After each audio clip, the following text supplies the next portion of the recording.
Okay, well, good morning, everyone. And we're going to get right started to be respectful of everyone's time.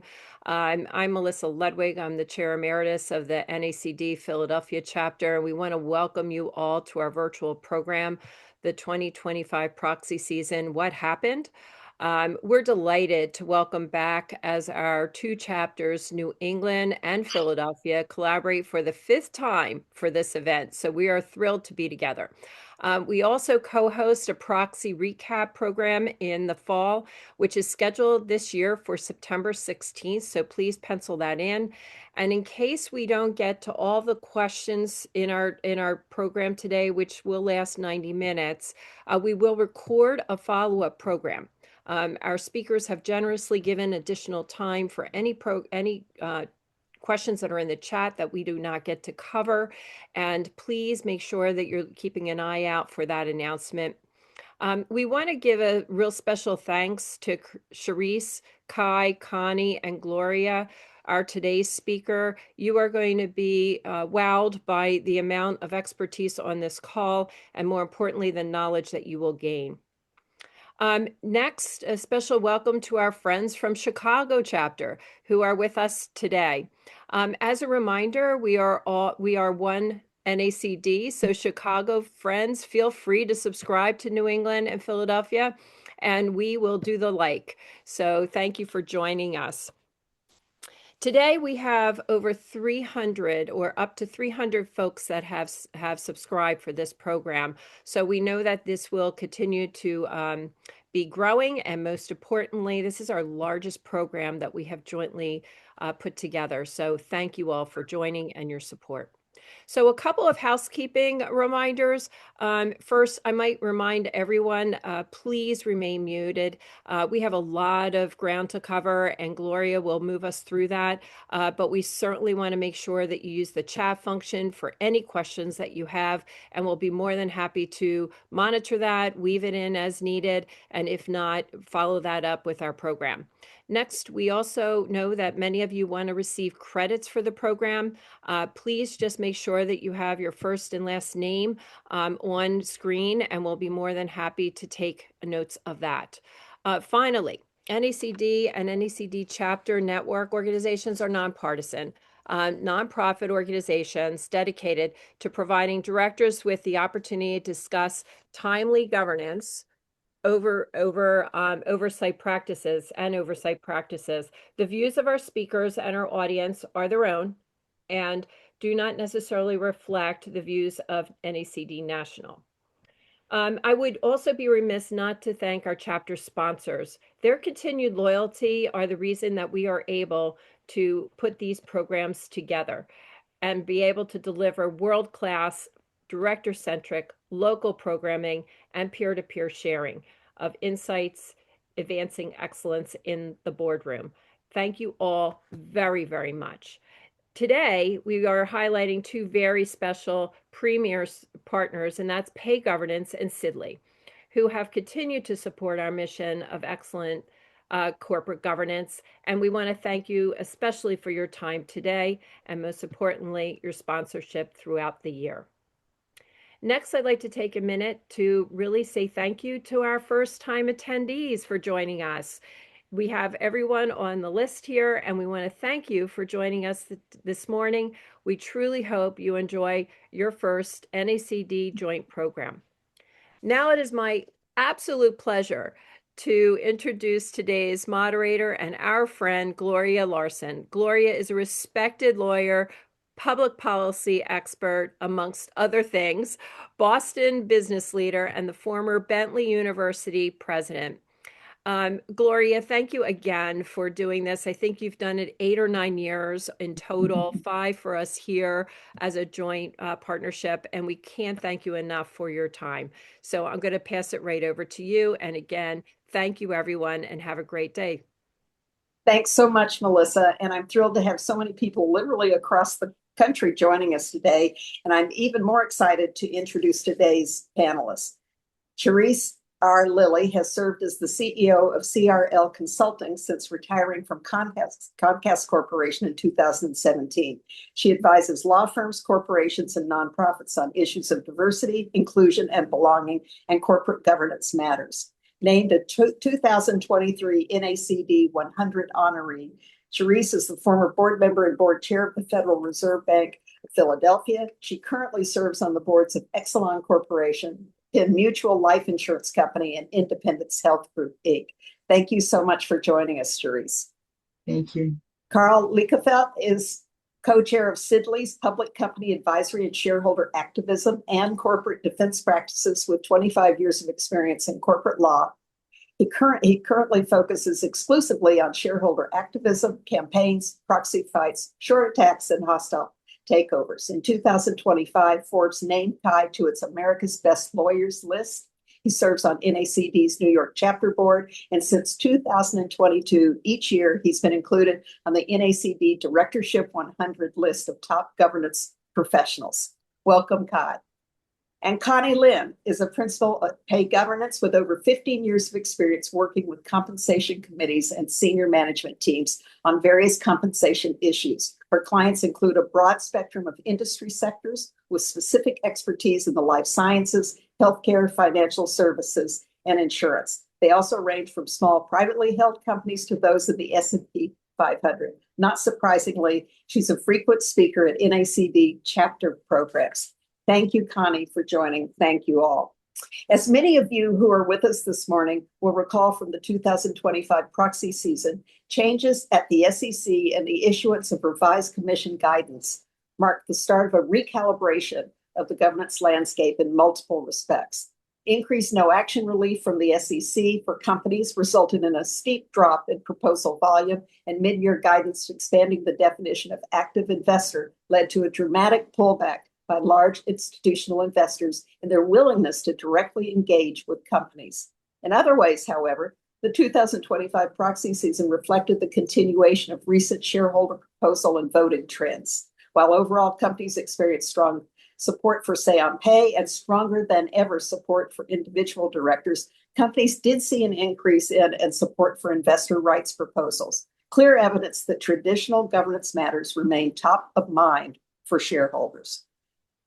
To aid companies and boards in their planning for what may be an even less predictable proxy season, our panelists are going to discuss the latest pronouncements of the SEC, revised ISS and Glass Lewis policies, new approaches for investor engagement, and shareholder and activist focus areas, while also providing advice on how best to navigate what is an increasing proxy season set of expectations for companies and for boards, and to mitigate their risks.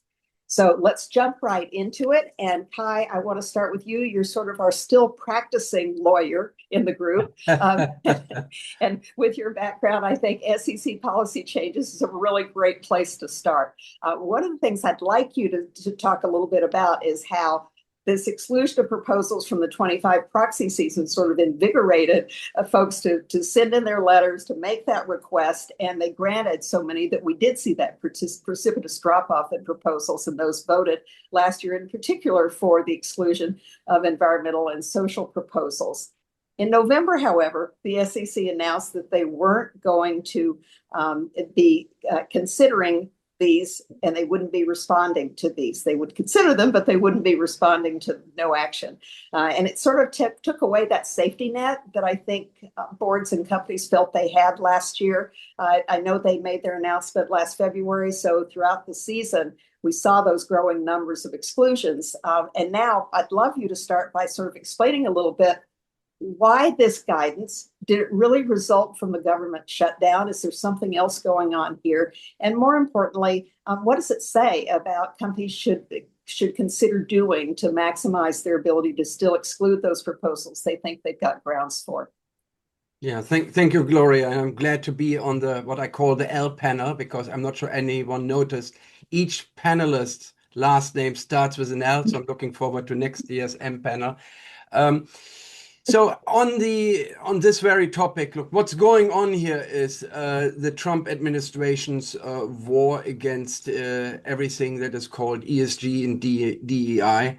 That's really the backdrop for all of this. And look, I'm a German from the countryside. I'm a tree hugger. I'm married to a woman of color. No one cares more about environmental and social issues than me. Uh, but I have some sympathy for the notion that environmental and social issues are important, but why do they need to be subject of shareholder proposals at public companies? Is this the right forum to discuss them? And that's really the backdrop here. I mean, when you look at the proponents of these proposals, they're barely shareholders, right? They are nominal shareholders. Mostly these are special interest groups, gadflies, and wannabe activists. These are not serious shareholders. You don't see any of these any of the major institutional investors bringing forth these proposals. You don't see BlackRock, Vanguard, Fidelity, T. Rowe Price submitting proposals. It's a special interest groups. And I think the Trump administration's perspective is, and it's, I think, widely shared in a lot of other corners of corporate America, is that, look, the public companies annual shareholder meeting is not the place and forum to discuss this issue. These are policies issues that in a functioning democracy should be addressed by the legislator. Now, I'm not sure where Congress has been the last 12 months. It's a different conversation. But I mean, that's a backdrop for all of this. No, specifically as it relates to the exclusion of 1408 proposals, there were mixed feelings at the outset of companies. You mentioned that a lot of companies viewed this process, an action process, as a safety blanket. However, that safety blanket was pretty short and thin in recent years because the SEC, at least in the last administration, was very narrow when it came to excluding proposals. And now that basically the SEC has said, we don't have time for this, sorry guys, see you next year. I think a lot of companies waking up to the immense possibilities that this opens up. No, doesn't mean that you should be frivolous about excluding proposals, but I mean, a lot of well-reasoned no action letters were not entertained in recent years.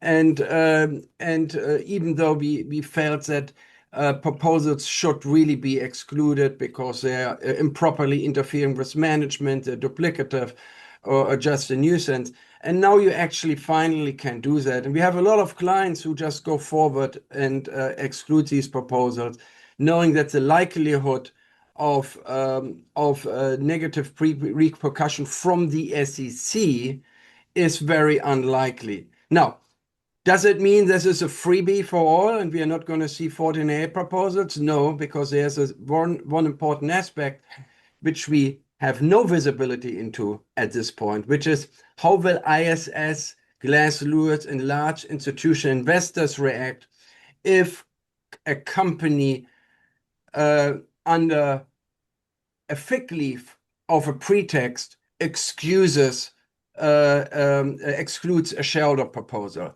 So what I think public company board members like your NACD directors should be mindful of, that there is a risk that in these, if there are egregious circumstances, that ISS and Glass Lewis will recommend voting against select directors, including members on the nominating governance and corporate governance committees, and that institutional investors might see it similarly. So that is one risk. So Kai, do you go with prior precedent at the SEC and just say, you know what, I feel good about how this directly connects to my business and is a nuisance, and I can get rid of this easily with precedent? Are there specific mitigation things, knowing that Glass Lewis and ISS may have their own opinions, and that can spread to a broader audience of investors? But it sounds like those would be the rare exceptions as opposed to the broader swath. Yeah, you look to precedent, of course. That's a safety net that you have. So there's your safety net, and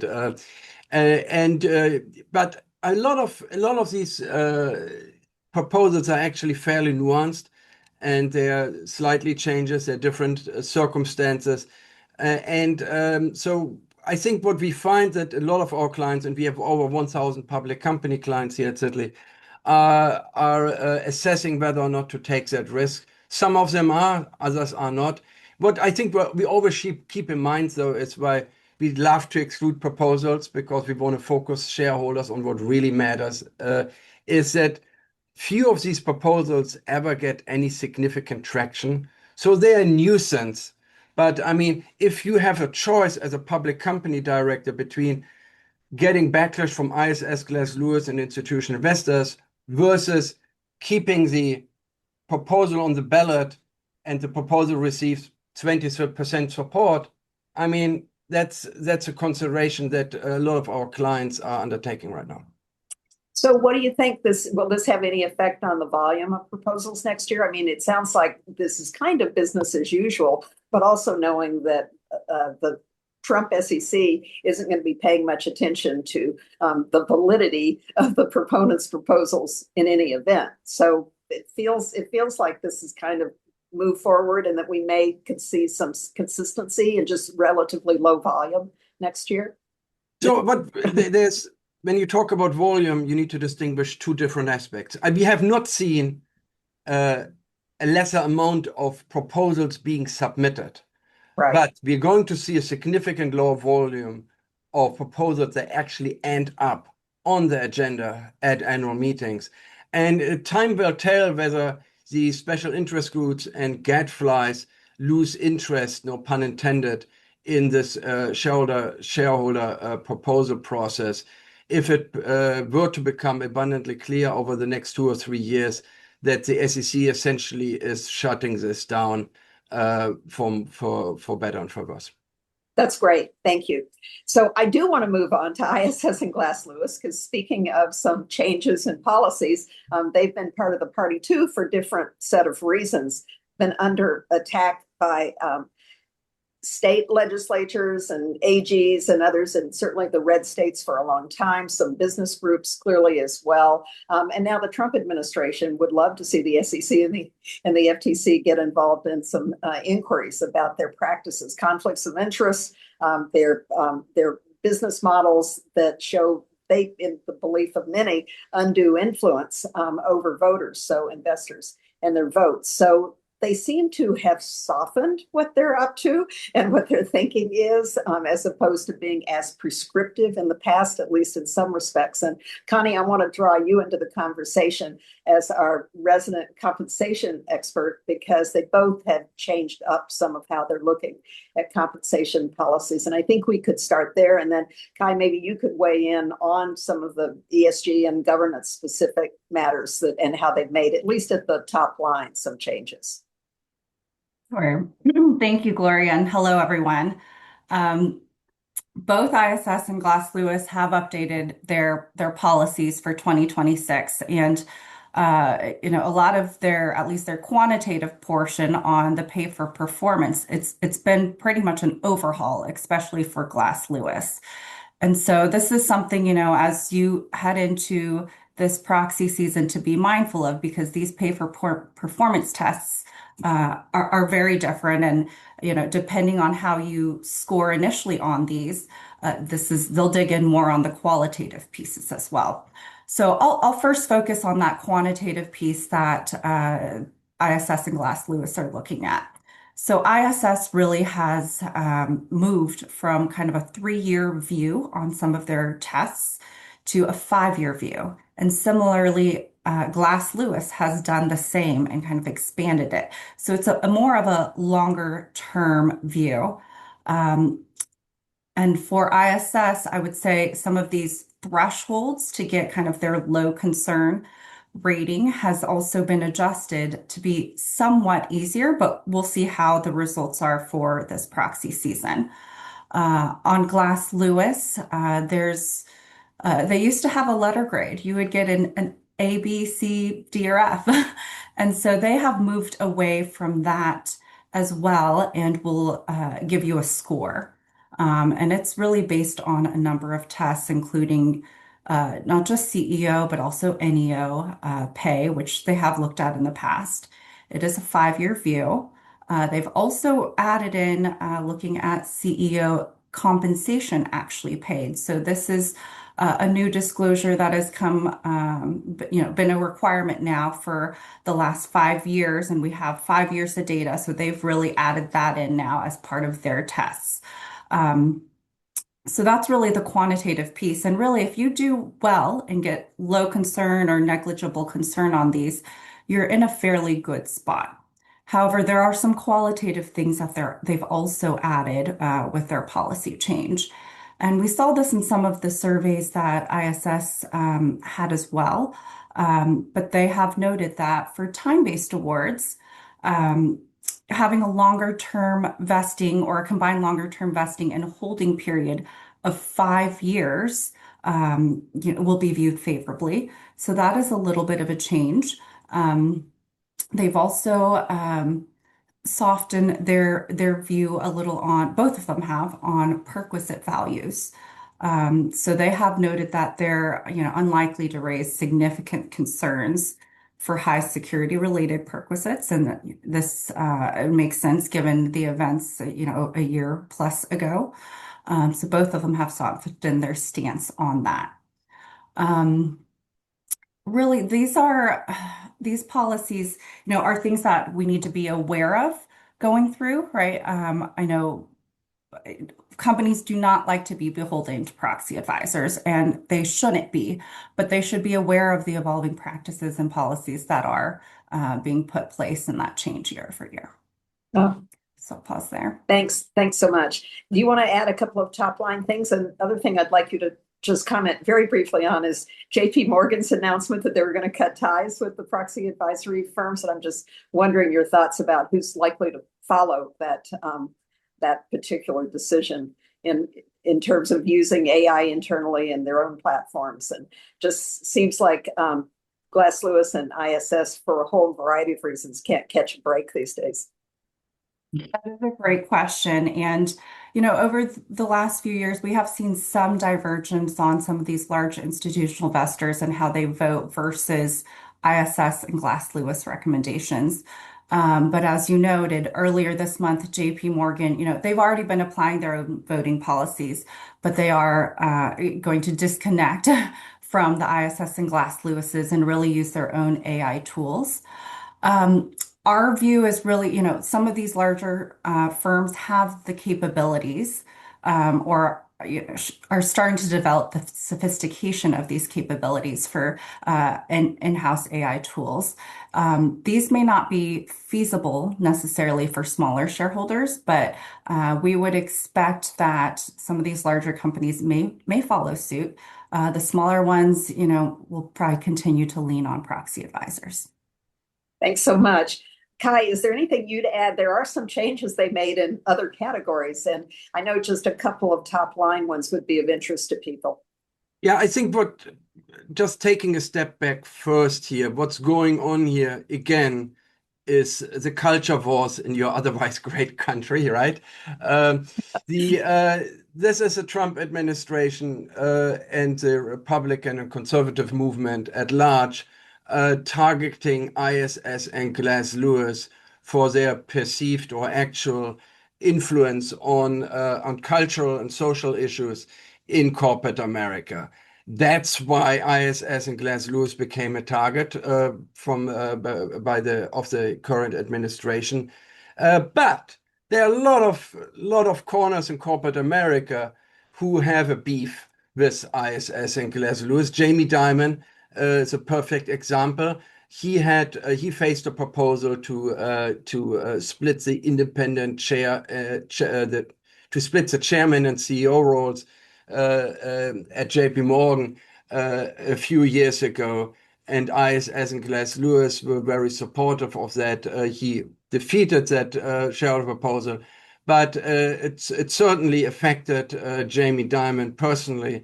And you need to see that against this backdrop. Also, by the way, it's a perfect example why ISS and Glass Lewis cannot always be trusted with their recommendation. Who in the world would like to take power away from Jamie Dimon, maybe the greatest bankers currently alive? So, but that's a different story.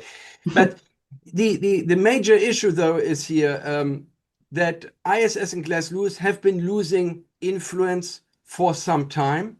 I think they peaked about 4 or 5 years ago. It's now diminished. I think and we're going to talk about this separately in a bit.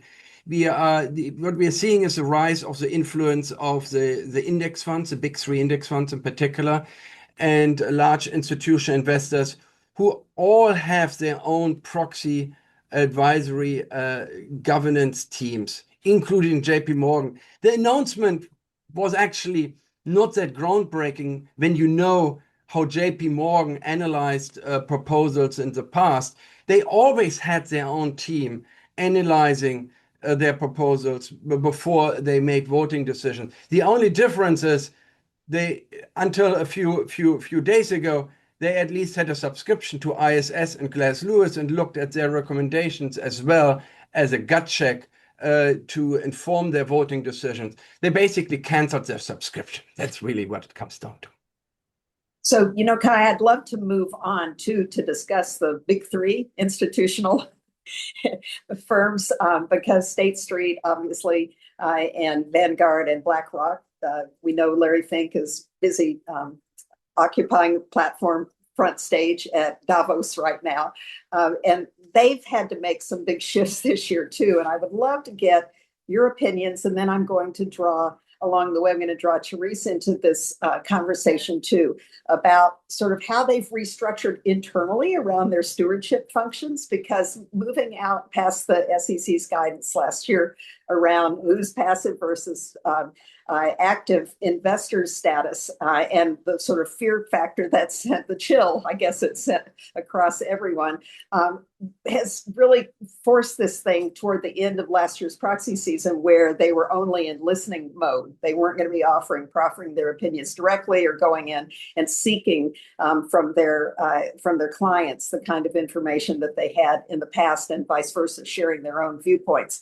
So now that led to a little bit of time, and they've been busy restructuring. And you don't need to say much about the restructuring itself, but it does have impacts now going forward on how companies are going to be able to engage and build relationships with their biggest investors. So maybe we can start there, and you could just say a few things about it, Kai. Absolutely. So again, and there's a theme here. This was a Trump administration that was their targeting of the perceived undue influence by the index funds on topics of ESG and DEI. Culture wars all over again. But this guidance had unintended consequences. So I remember when the guidance came out, it was Tuesday afternoon on February 11th last year. Why do I remember? Because I was in the middle of a proxy fight that was going to vote 9 days later. We had just received those lovely ISS and Glass Lewis reports who ripped into our clients, recommended for every activist nominee. And we knew the only way to win the proxy fight was to get the vote of the big three index funds. And there we were getting ready for our meetings with BlackRock, Vanguard, and State Street. This guidance came out, and then the cancellations came in. And we had suddenly no one to talk to. So we did a few days later, on Friday, February 14th, we did what every good husband should be doing. I spent all day in a hotel room in the Bahamas, hammering out a press release on Valentine's Day, which was well received by my wife, and issued that press release at 6 p.m. at night on a Friday on Valentine's Day. That press release had an audience of three: BlackRock, Vanguard, and State Street. We couldn't talk to you, so we figured we just issue a press release and tell you what we're willing to do to get your vote. And thankfully, They came around, they've supported us all, and we won the proxy fight. That was Matthews, by the way.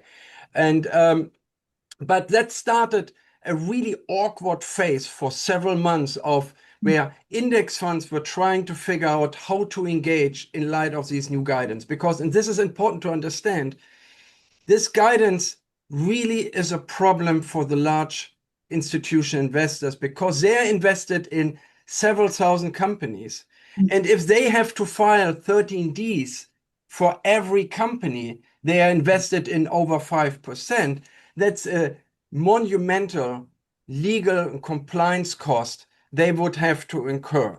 They would have to monitor constantly whether they need to update their 13D filings for when they have conversations with companies. There's an item 4 that requires the updating of the intent regarding to the investment within 2 business days.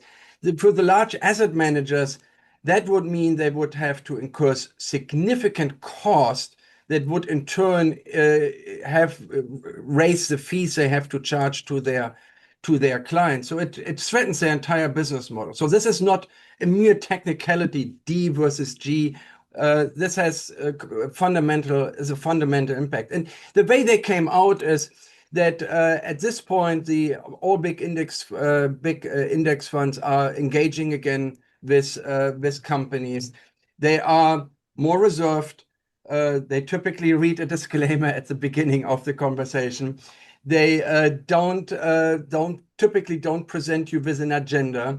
It's up to you to talk about what you think they want to hear. It's basically like an awkward conversation in a marriage, trying to figure out what your wife wants to hear. And that's basically how engagement now with the index funds goes down. Now, what we found is that the index funds, they all have slight nuances to their approaches. BlackRock, Vanguard, and State Street are slightly different. It also depends on whether or not they're over 5%. If they're under 5% in the particular company, which happens at State Street quite often, they are more willing to speak more openly. But what we also found is that they're more open to speaking more during the off season than during proxy season. So how do you maximize those possibilities, those options? What are the ways to develop? Because even the internal stewardship teams may have been split up. You may have different people handling different responsibilities now. And I'm sort of wondering, sort of a short list of things that companies should be doing in addition to asking for the meetings with all of your major investors, sending the note yourself as opposed to waiting for incoming mail.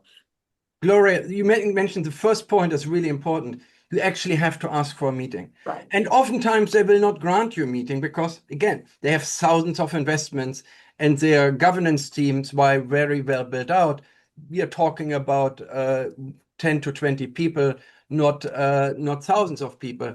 So they need to pick their spots. But you do get brownie points, I am told, if you request a meeting and they politely say no. So that's not going into the ether.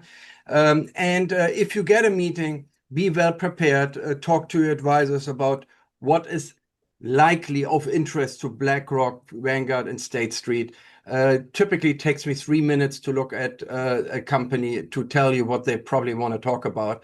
And then just don't hide the ball, right? Since they are not likely to raise these issues on their own, you need to face these issues. You know what they want to talk about, and you need to have a way to talk about it. And it's perfectly possible to do it. You just need to be well prepared. And look, don't squander these meetings. When you get meetings with BlackRock, Vanguard, State Street, in a proxy fight or other contested votes, they're the functional equivalent of Pennsylvania, Michigan, and Wisconsin, right? So these are the swing states, if you will. And if you win them, you win the vote. If you lose them, you're in deep, deep trouble.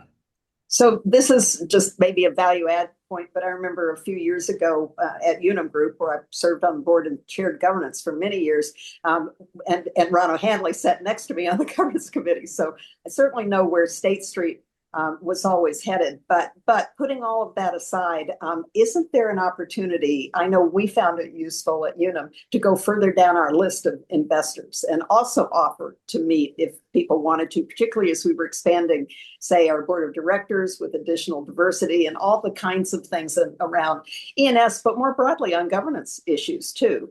So I'm just wondering if this isn't sort of, and I'm looking for some opportunities in addition to the sort of how this changed the whole dynamic with the big three.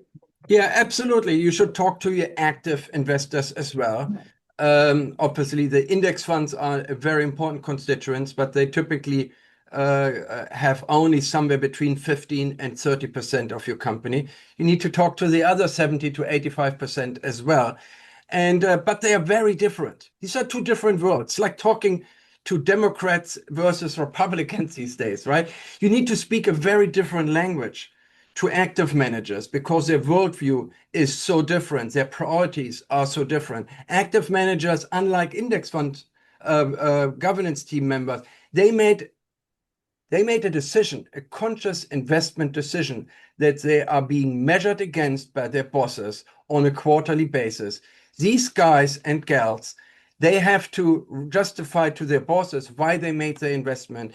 And if the company doesn't perform well, they may not be able to put enough Christmas presents under the Christmas tree for their kids.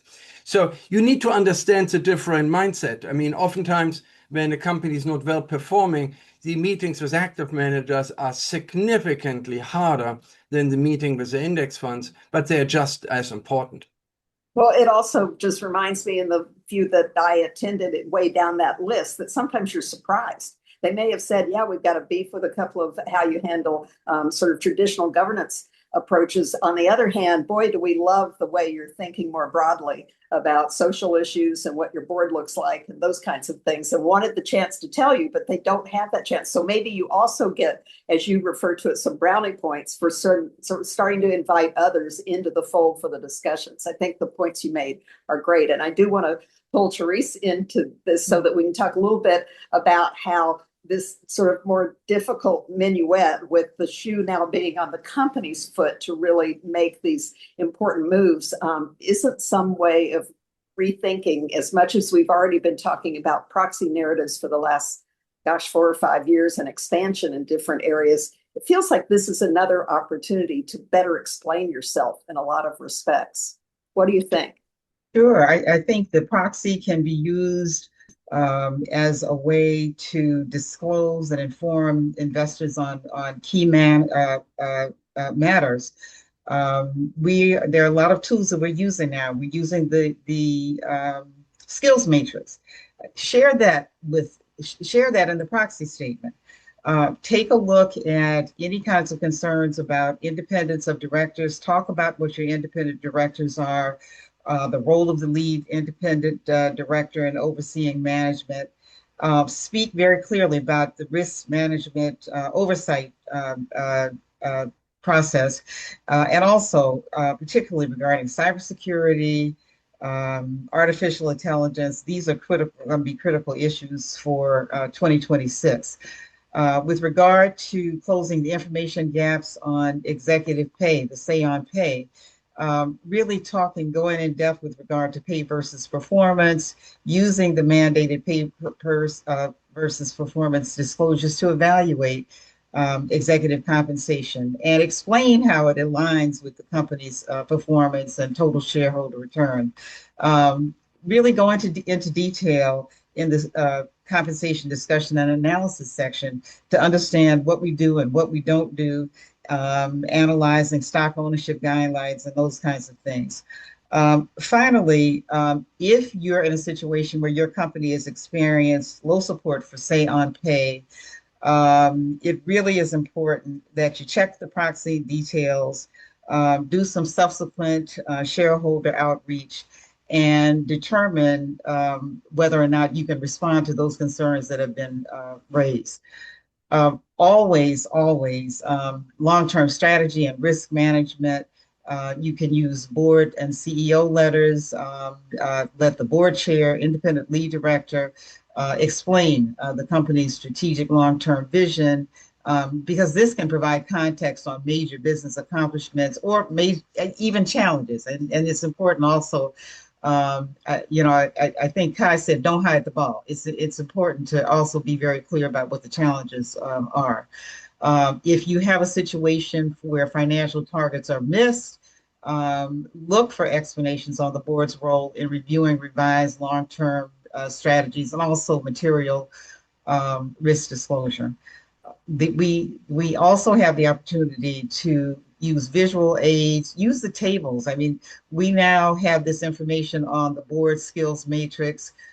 Make sure that the proxy states clearly what the qualifications of the board, specific qualifications of board members are, and update those director profiles. So I think that there's a lot that can be done with the proxy by the companies to answer some of these questions, and particularly with the focus on long-term strategy and risk management. That's really helpful. And I think that leads perfectly into our next segment around governance issues and executive comp issues, because we are going to talk about board effectiveness and sort of that being a bullseye target along with individual directors in lots of ways. But I want to ask Ellen if she's seeing some questions in chat. I saw one whiz by that is about sort of direct advice to boards, I think, on effectiveness, and we're about to launch into that. But I wonder if there's anything else directly connected to some of what we've been talking about. Yeah, there are a couple that you're going to be hitting later in the call, but one is, can you address the leading practices for boards of smaller organizations on how best to be working with management and IR functions and engaging the active investors? So I think that applies here. Yeah, that's really good. And Kai or Therese, either one of you could address that. It is true, just as reaching down to find smaller investors, it's great for smaller companies to know how the heck with this listen only and ask for meetings. How do you find out, and how do you get your views in front of investors? I'm going to defer to Kai. Yeah, look, I mean, you need to be economic with your time. I mean, mega cap companies have other resources than smaller companies, and you need to be mindful of whom you can talk to at what time. And there's also a distinction in who is engaging with an investor, right? I mean, what we are talking about right now is mostly engagement of board members, because this is the NACD, right? You don't want to put your board members in front of just any investor. You need to be mindful of their time. You also need to be mindful of the fact that investor engagement requires significant preparation, because you need to have a very firm handle on what's publicly disclosed, what is not, and what are the people you're talking to. So, which is why most of our clients are leaving the investor relations function of the company in charge of engaging with smaller investors, active managers, and are reserving the big guns, the board members, only for the major investors, the top 3 index funds, and other major investors like Fidelity, T. Rowe Price, etc., depending on your shareholder base. I think anything beyond that is really impracticable outside or contested vote. Now, if you're facing a proxy fight or other difficult shareholder vote, I mean, in those instances, selectively, we might task certain board members with engaging also a little bit further down the shareholder register.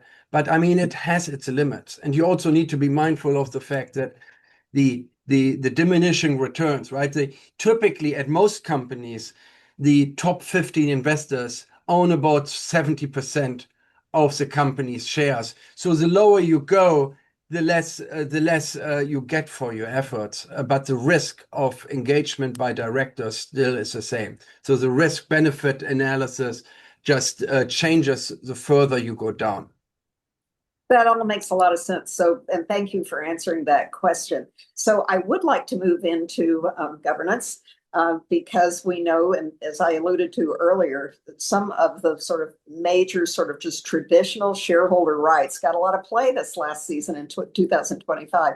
declassifying boards, board structures, expanding shareholder rights in other ways, supermajority voting provisions, that these issues gained such traction that when they went to a vote, they were the ones that, with 90% of majority supported proposals focused on governance. So they're the ones that got the play. Do you see this continuing? I'm presuming yes, but anything else come to mind? And I think even more important is to think about support for independent directors was so strong over the last year, stronger than other times in recent years, where it was still, largely right there with strong support. And yet we know activists, and you could talk to this, Kai, and we can later, but there's just so much emphasis now on its board leadership capabilities, and others have references, Sharice, you did, on committee work, all those things, but also on individual directors. And the skills matrices are a sword and a shield. It can all look like Lake Wobegon, where everybody's perfect on the skills matrices, or if you're really honest about it, it can look like you have some folks who maybe time has passed by. So I think if we could get into a little bit of discussion about areas of vulnerability, sort of what issues around governance do you see sort of leading the way, and then what are the vulnerabilities, both board specific and maybe individual directors too? And it's kind of a jump ball, but I want to start with you, Therese. Sure, sure. So I think the big areas are making sure that your board members are not overboarded. And I think that this is less than of an issue now, because I think NOM and Gov committees are doing a much better job, and also the outside consulting firms that are being used in vetting potential candidates. And people are very clear about joining, when you're thinking about joining a board, that you've got to be able to show up for these meetings, you have to be present.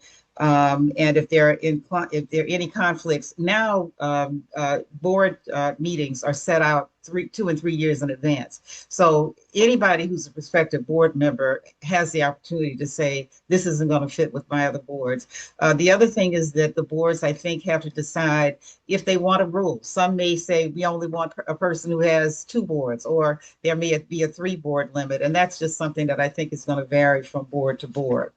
In terms of age limits, when I first joined my first corporate board in 2006, there were very few boards that had age limits. Then boards slowly began to do the terms, but it appeared that even if you had a 3 or 4 year term, people sort of felt that this was an assignment for life. And I think that has changed. Many boards now have 1-year terms with annual elections. This, of course, gives much more flexibility in terms of being able to have that tough discussion with a board member if there are issues with performance, availability, if there are personality issues where that person may not be gelling in the boardroom. It really gives you a lot of flexibility.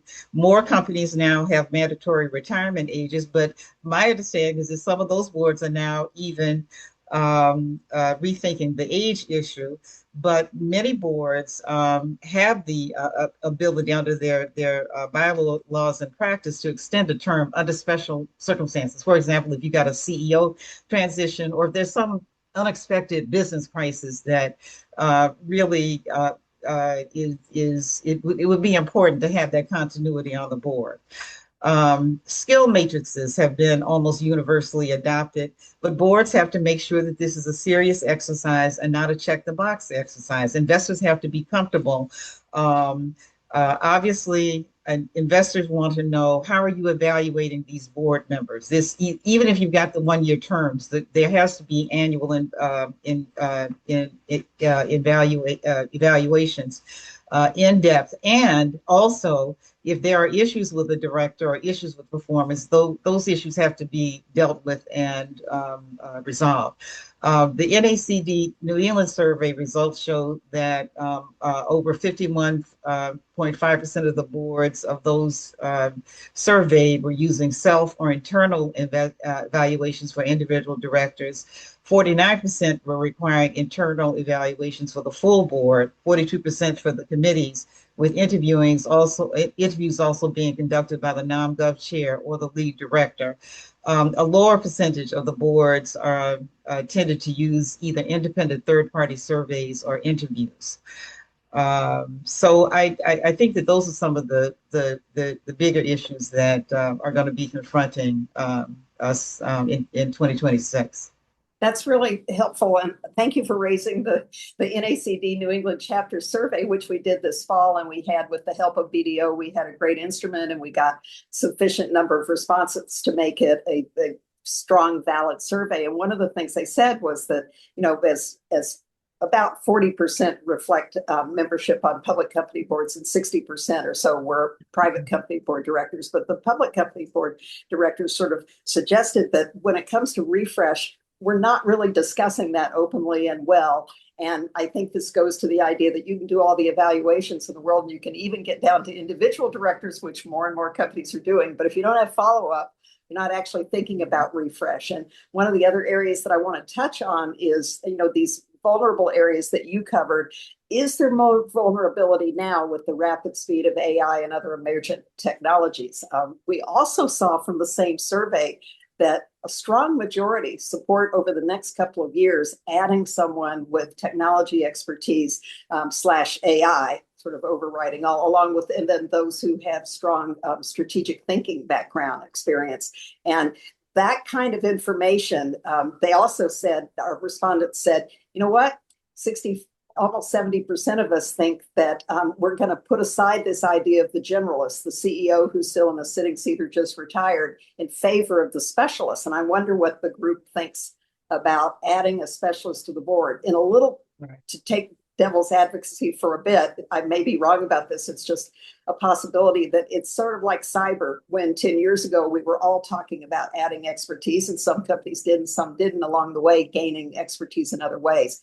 What do you think is sort of the magic here around thinking about board refresh in a new era where somebody was great 5 years ago, but they sure don't have any of sort of the new era thinking? And Connie and Kai, I'd love to hear your thoughts briefly about that too. Sure. And on that too, I mean, the work that boards and committees have been doing has grown tremendously over the last few years. Just the responsibilities and items that are under their remit or their charters have definitely expanded. And on just directors with NomGov, so I'm more familiar with compensation committees, but with NomGov, making sure that the director skills, whether AI is very important, which we've heard it is a lot with many companies, they need to be aligned with your company's strategy and needs. And I know Sharice mentioned director evaluation, transparency around there and understanding that. With audit and risk, there's definitely risk regarding security, AI adoption, and data. And so I do think chairs of these committees there's more vulnerability there leading these different groups. And then committee chairs can also be more vulnerable, with growing scrutiny on not just paid decisions, but also and their alignment with performance, but also just the structure and those quality of the decisions. Sharice had mentioned just the robust rationale that needs to be given with some of these. And so, I mean, along with that, with the NACD survey, the top 3 skills that were most important, one was that digital literacy, very important. Strategy and risk management. Those are all items that will touch each of the different committees and the board overall. Guy, do you think there's a sort of different future ahead for boards? Let me start by pointing something out which may or may not be obvious, which is investors couldn't care less about your corporate governance and who sits on your board, as long as you make money for them, right? We've known plenty of very successful companies with horrific corporate governance practices that would make any of us blush. No one cares because the share price keeps going up. Could we stop caring? No, but the point I want to make is you could literally commit crimes against corporate governance on live TV as long as your investors make money.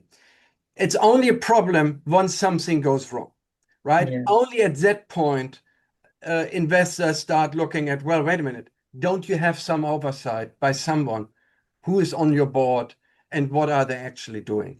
And this will never get old because even the best led companies are going to face challenges every once in a while. And what we see is that some companies get complacent when times are good and let their corporate governance practices deteriorate because no one is asking a question about it. And then when times get tough and you suddenly have a difficult vote like a proxy contest ahead of you, you're not prepared because you really didn't focus on corporate governance at all. So companies are well advised to think about it ahead of time. Winter is coming, not always at the same time of the year, but you need to be prepared for bad times. And at that point, your corporate governance will matter. Now, all of these shareholder rights, I can make the opposite case for that, right? Take the declassification of the board, right? It's the most useful tool to deter hostile takeover bids and activists. Uh, and um, and I will also make a larger point. So the classified board means that directors are up every 3 years. What's so wrong about it? I mean, the president of this country is up every 4 years. So can you imagine the US president being elected every year? I mean, this Yeah. country would descend into a civil war probably. So, so sometimes you just need to stand your ground. If you give up these protections, and that's what they really are, they are protections against activists and hostile takeover bidders, then make sure you get something in exchange, right? In a difficult vote like a proxy contest, sometimes we sacrifice some of these protections in order to get the index funds to vote with us. But I mean, just don't overdo it. While you want to be prepared for bad times and have good corporate governance practices, don't just give away the farm and so that you are naked in terms of your defensive profile if and when you face an attack. Well, and again, this goes back to what Charisse, you were talking about in terms of using the proxy, and you were talking about Kai, and you have too, Connie, in terms of what you do share with all the investors and your top investors that is so impactful and should be shared. It's why it doesn't really matter who's on your board if you provided all the information in a consistent way so that investors have access to it, as do the proxy advisors. So, Connie, I do want to pull you back in on some comp issues because it does not go away, particularly design. And for, you can get strong votes on, say, on pay and still have problems with how you're linking pay to performance in terms of how people look at your design elements. So what do you see as sort of the growing trends here? As well as, you've already talked about Glass Lewis and ISS and how that sort of impacts all of this with their changes. But just give us sort of your quick overview of what companies and their directors, their boards mostly really need to be thinking about for this season. Sure, sure. So some focal points, and some of this is driven by the proxy advisors too, that we have seen and we expect to continue or to increase, is really around goal setting. There's been to review how do annual and long-term goals compare to your prior year actuals or targets, and if they're going to be below, we need a good reason behind why we're setting them below actual or targets of the prior year. I had mentioned the pay for performance. That is one piece. If you have an elevated concern, there will be a deeper dive into the qualitative elements that proxy advisors and investors will look at. A part of that's our goals set I can't say rigorously. I've mentioned that. Are there items with your pay structure that are atypical? Do we have high payout opportunities? It's very common to have 200% of max for your payouts. Are they overly complex? Right? We have the CDNA and Proxy to provide disclosure, but over the years, these documents have gotten very, very long, and not everyone has time to read through all of it in detail. So simplicity sometimes can be key. Um, and then lack of forward disclosure of goals. This has been a qualm that many of proxy advisors have because they just don't understand, are your programs really hard? How does that work? And most companies disclose afterwards. So those are just some focal points that we've seen. I think the issues too, if we have anything out of the ordinary annual plan, those raise a flag, a yellow or red flag, depending on what that is.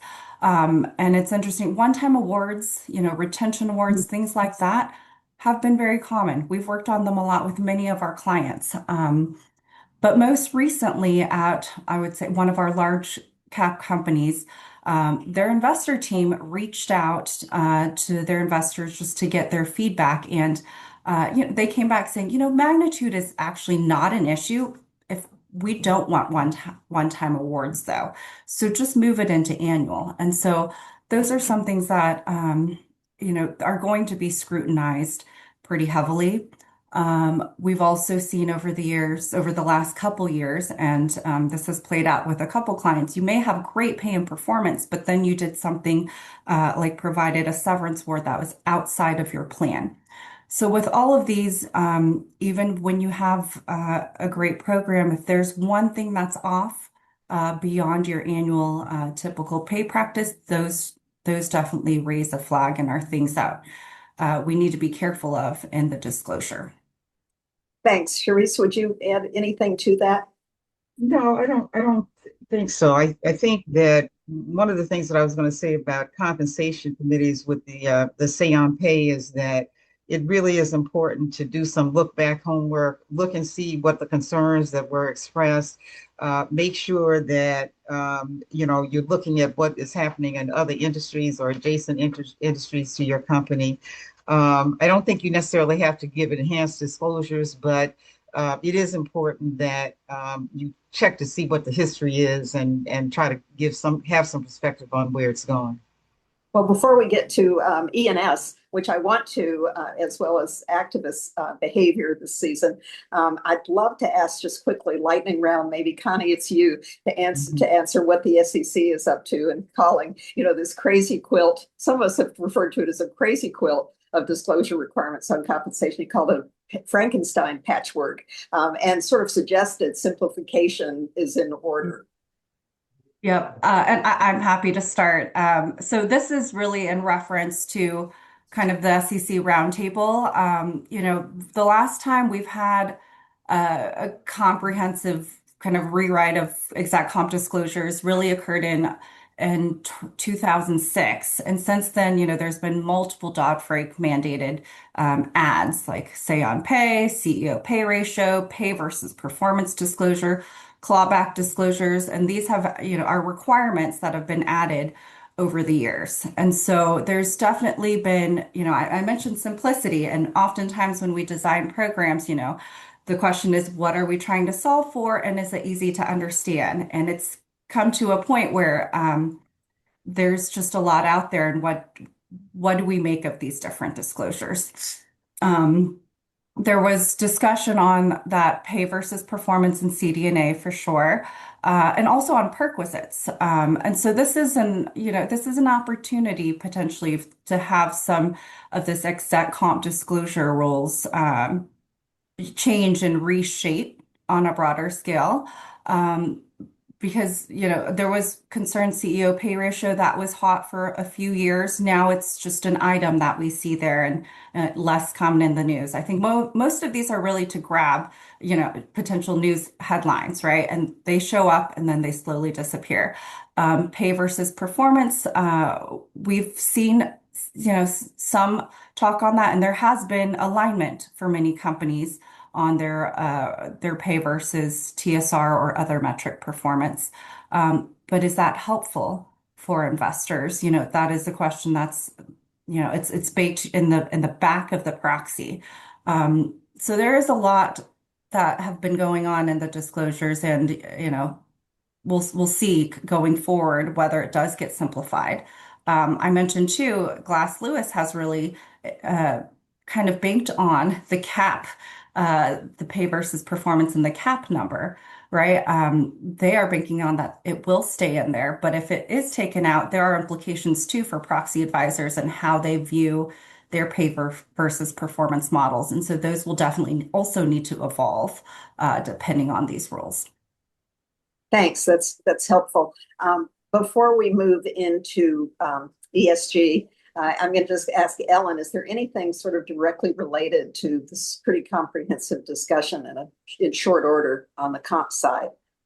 Well, I think this comes back to the whole governance and comp, which is how are investors distinguishing between AI strategy and AI governance, and what proxy disclosure activity builds trust with the shareholders, oversight model, risk controls, use cases, accountability. So it's the bigger governance, not just the comp, but it's something we haven't touched. Yeah, and it's still sort of evolving, the definition of what's included in that level Right. of oversight, because it's ever changing. Kai, have you had conversations around that? Sort of what are the guardrails, and they keep moving for AI and these emerging technologies? Yeah, look, I think what we are seeing is that people are trying to regulate and oversee things they don't really understand yet. I think everybody thinks they have a basic understanding of AI, but how deep is it anyway? I'm a big fan of ChatGPT. Am I an expert in AI? Hell no. And so that makes, of course, regulation even harder. Um, but big picture here, what we should expect from the SEC is they're going to roll back disclosures. I mean, regardless where you sit on the political spectrum, I think the vast majority of market participants were very, very happy with Donald Trump's pick of the SEC chair, Paul Atkins. I mean, he is a phenomenal jurist. He is an experienced practitioner. He has significant experience from prior times at the SEC, and his goal is to roll back the disclosure madness that we saw during the Gary Gensler administration. I mean, that was just borderline insane, with all due respect to What do you Mr. really think? Gensler, right? I mean, we have never seen anything like that. I mean, every other week, a half-baked proposal came out. It was basically the trial and error principle. And when you are taking a step back and think about what is disclosure actually trying to accomplish, it's trying to inform investors. How are investors served by hundreds of pages of disclosure that is so detailed and so non-substantive that it adds close to zero value, but adds significantly to the compliance cost of public companies in the United States? People are surprised that the number of public companies in the US have been shrinking over the last several decades. Look at these requirements. I mean, that is just not sustainable, no pun intended here. And I think what we are hopefully going to see is big picture that during this administration, some of the disclosure madness is being reined in. Well, I think, well, that's well said. And I think it also moves us into the focus on climate and specificity versus, allowing companies to build what suits and best affects their long-term business model. And similarly with DEI and just human resource capabilities more broadly, because there are still a number of investors, maybe most, if or certainly many, if not most, in the stewardship division now at State Street. It's important to remember that many investors do focus on people and planet plus profit and that those together for companies that are really building this into their business strategy means long-term sustainability. So to your point, Kai, all of this is relevant, and I just want to spend a few moments on something that was sort of carrying these conversations just several years ago, and that's the focus on climate in particular, environmental broadly, but climate in particular, as well as DEI. And Sharice, I would love to turn to you because I know in your practice, your consulting practice, these are that sort of you're seeing the perhaps diminishing investor interest, but as someone put it, I think, well, in a prior conversation, it's really about investors being more judicious in what they think is really needed, to Kai's point about long-term sustainability for companies. So Sure. what do you think, and what's the Goldilocks way to handle this, given that the overlay is now the Trump administration, who's put in a package and tied it with a bow tie about everything that the red states and others have been saying about the focus on these versus more broad-based? Sure. Well, I think that what companies have to do and what boards have to do is you have to have a serious discussion with your management about underlying values, about what those underlying values are, and how you want to govern the company. If your underlying values have a concern about diversity of voices around that table, I think that what board members have to do and what management has to do is to do the work and not worry about trying to silence these voices. These voices are going to be there. There is a lot of, and you have to, but once again, this is a risk reward. And so each company has to decide how much risk they're willing to take on in maintaining its values. And that, that is a process, but I think it's really some hard conversations that have to be had in that boardroom. Nobody wants to be sued. You have to follow the law, and what the law is that it's evolving right now. But if companies feel that they can maintain the values, and also it's a question of stakeholders, it's the communities in which you serve, in which your business serves. It is also your employees. Employees have a lot of concern and about what kind of positions their companies are working for and who they want to work for. So this is, I think this is it's a process. This administration is suing people, and so we know that companies don't want to get sued. But I think also that this is an important time for companies to maintain their fidelity to the values underlying, and just do the work, and there may be repercussions. And so I think the board has to decide, along with management, what the stomach is for the repercussions. Well, and I think I also hear you saying that you tie that to your underlying business strategy and how it has to be goes out, because yes, they're one and the same. Something Ron O'Hanley, I told him I was going to eventually get a tattoo because he repeated this to me so many times. He said, make sure, Gloria, when you talk values, that you're tying it to long-term to the valuation strategy. for the That's company. right. And as That's long right. as those things are embedded together, which I think is your entire point, you're in pretty secure ground. But we do see sort of diminishing focus on this. And Kai, going back to you, the Trump administration's made it perfectly clear how they feel about this. And it's being underscored and played out in the courts across the country. So more to come, but don't know if you have a thought to add here. Yeah, look, I mean, boards always need to focus on their fiduciary duties. And the fiduciary duty is in most jurisdictions in the United States. By the way, US is the only country I know that has 50 different corporate laws. That's right. I'm happy to be here. I still love the US, although I keep my German passport, but it's hard to understand. But in most of these great 50 states, we have a standard for the fiduciary duties. That means that directors need to act in the best interest of the shareholders. So they need to, not what their own values are. Again, I have strong feelings about DEI and ESG, very strong feelings. And I'm sure a lot of board members have too, but they need to set them aside and need to focus, okay, what actually serves the shareholders' best interest? And if this is to pick a fight over with the Trump administration over one of these issues, because their shareholders actually applaud that, their business model supports it, God bless. But if not, you need to be really careful. I mean, if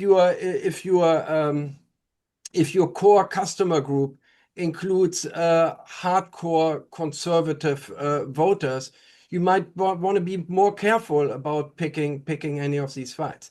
I know this is not the world we maybe want to live in, where you have to think about these issues, but I think that's a dire reality right now, at least for the next 3 more years. Yes. Well, I also think, Kai, just to underscore the point you're making, that as long as you can be headquartered in a red state, know exactly what the political backdrop is there. And if all that you are doing is tied directly and you can show your homework to your business plan and how that's going to hold you in good stead so that you're still a company around hiring tons of people in a certain state and beyond 10 years from now, or at least 5 years from now, that's good. I mean, you're talking again about the long-term valuation. Long-term sustainability is sort of the holy grail. And it feels like everybody's sort of saying the same thing in a little bit different way. But I hear your point entirely about many shareholders. It's a mixed bag on shareholder groups because they too have different views of what this long-term sustainability involves. Connie, would you add anything to this conversation? This is one of my favorite conversations, by the way. Yeah, so I was actually just in a meeting last week too, and as part of the annual uh, review of the committee charter for the compensation committee, there was some language adjustments suggested, and one of them was removing the word equity from the charter. And last year, the word diversity was removed from the charter. So there was a bit of conversation about this. You know, we heard both sides. We had a 10 to 15 minute conversation, or the committee members had a 10 to 15-minute conversation. And, you know, at the end, due to the potential risk, you know, why put a target on us with this external facing document? You know, they regretfully made the change of removing the word equity. But there was robust conversation though on, you know, there were certain values that are important to this firm internally, not changing what they're doing publicly. They just have to be careful. And the CEO also made a comment, you know, he was at a large conference and there were a couple questions that were asked among the group, you know, how many companies had removed this language of diversity or equity from their public documents. And he said about 80% raised their hand. How many were actually changing their internal policies and behavior? 3 people raised their hands. So that's kind of the, Right. you know, what The people are split. doing like externally. It's, you know, they've got to protect the company and shareholders. And so they're doing the right things. They don't want to target on them.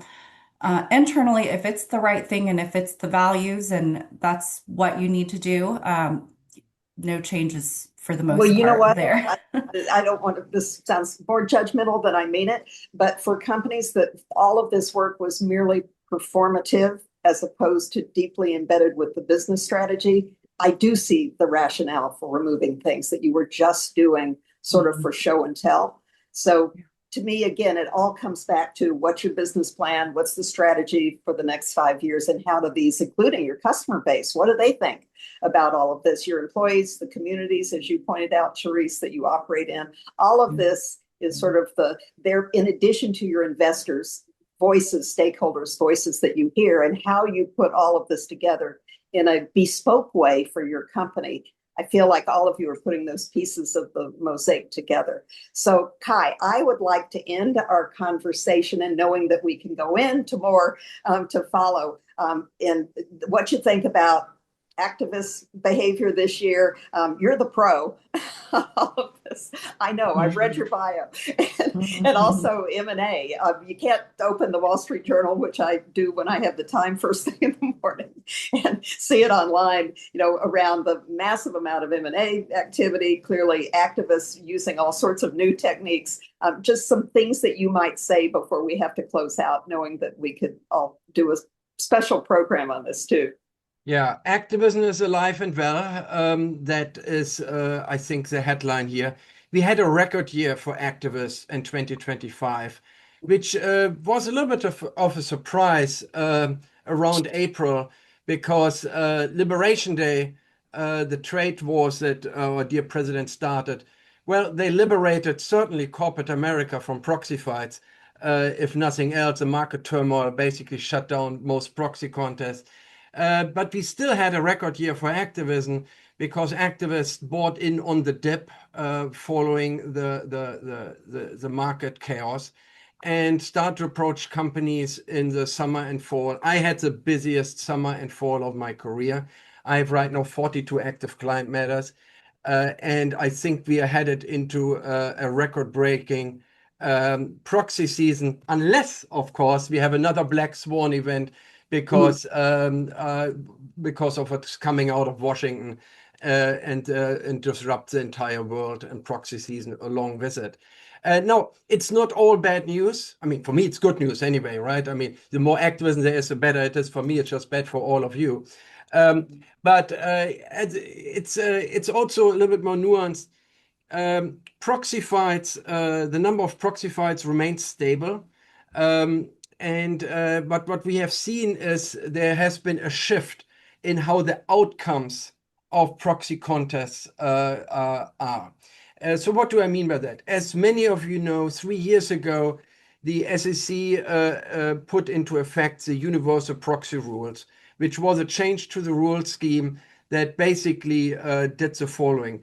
Prior to the rules change, investors in a proxy contest had to choose between either voting on the company's card or on the activist card. But they couldn't mix and match. They couldn't say, I really like these 5 board candidates and 3 activist directors. They had to pick and choose.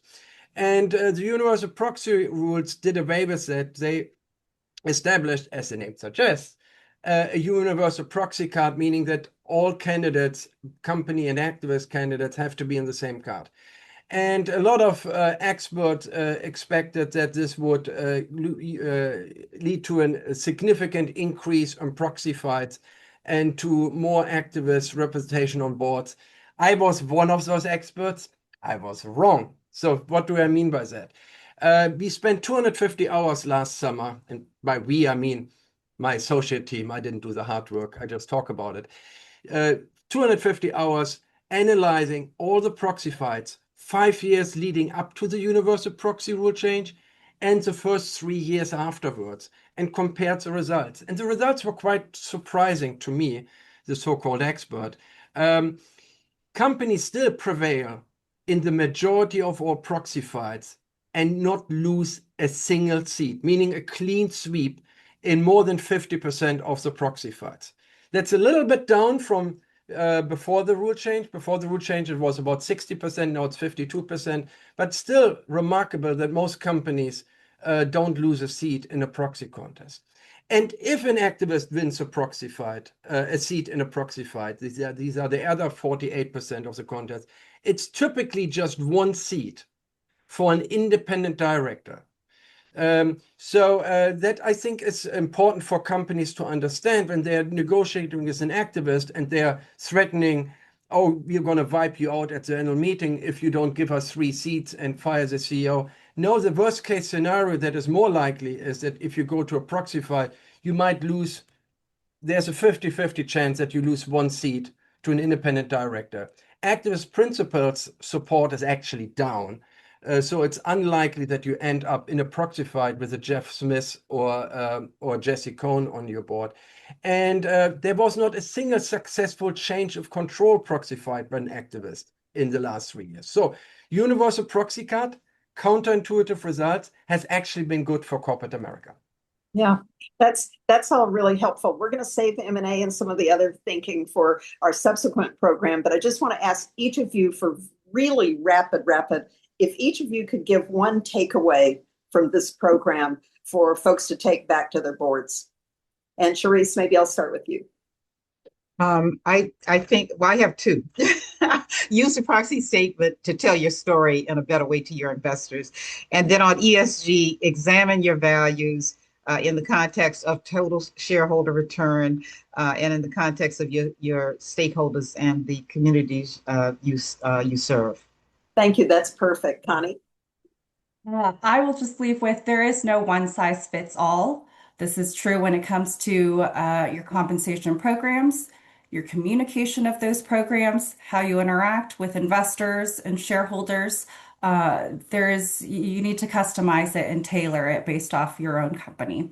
And so those are important to remember as we have all these rules and regulations in place that we've got to take it back to your core values and philosophy for the company. Thank you, Connie. Perfect again. Kai, last word to you. Prepare, prepare, prepare. Expect the unexpected. We might have another pandemic. We might have a war. We might have a cyber attack that knocks out half of the country's electricity. You don't know what's coming, but you know that something is coming that's probably not good. And as a board, it's your job to look forward and try to plan for all these contingencies, as unlikely they may have seen only a few years ago.